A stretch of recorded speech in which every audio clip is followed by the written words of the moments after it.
আসসালামু আলাইকুম রহমতুল্লাহ। সম্মানিত দর্শক শ্রোতা, দেশ ও বিদেশ থেকে যারা আমাদেরকে দেখছেন, আমি ওবায়দুর রহমান ইবনে আবদুল্লাহ ইবনে ফজল দাঁড়িয়ে আছি আপনাদের প্রাণপ্রিয় প্রতিষ্ঠান চরশী হাবিবুন্নেছা হাফিজিয়া মাদ্রাসায়। এখানে আমাদের শতাধিক ছাত্র শিক্ষার্থী আমাদের সাথে পড়াশোনা করছে। আছে আমাদের সাথে বেশ কিছু ইয়াতিম, মিসকিন, অসহায়, দুর্বল। তাদেরকে সাথে নিয়ে আমরা আজকে এই রমাদানুল মুবারকের সপ্তম দিনে নিয়মিত ক্লাস অতিক্রম করে এই মধ্যাহ্নে আপনাদের সামনে দাঁড়িয়েছি একটি বিশেষ মেসেজ দেওয়ার জন্যে। কেননা রাসূলুল্লাহ সাল্লাম বলেছেন যে ব্যক্তি এই রমজানে একটা রোজার জন্য একজন ব্যক্তিকেও যদি এক ঢুক পানি দিয়ে হলে ইফতার করায়, তাহলে ওই ব্যক্তিকে আল্লাহ পাক রব্বুল আলামিন একটি রোজার সওয়াব দান করেন। কিন্তু যে ব্যক্তি ইফতার করালো, তার রোজা থেকে যা ইফতার করলো, তার রোজা থেকে কোনো রকম কেটে দেওয়া হলো না।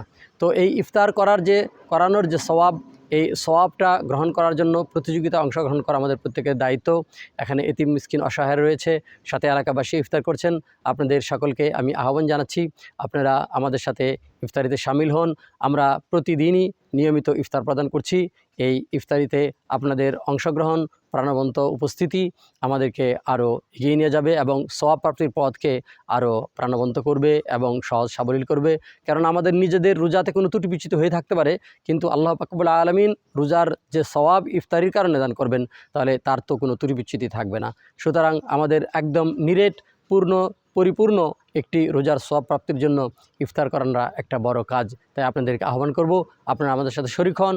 আপনাদের জন্য আমরা সম্পূর্ণ এই অনলাইন মাধ্যমে বা আমাদের ব্যাংকিং মাধ্যমে বা আমাদের মোবাইল মাধ্যমে যে অনুদান গ্রহণের যে সুবিধাগুলো, সেগুলো নাম্বার আপনাদের কাছে দিয়ে দিচ্ছি।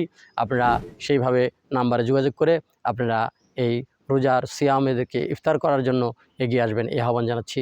জাযাকাল্লাহ খায়ের। এবং সকলকে দাওয়াত দিচ্ছি, আপনারা ইফতারিতে শামিল হবেন। আহলান সাহলান, মারহাবা। আসসালামু আলাইকুম রহমতুল্লাহ।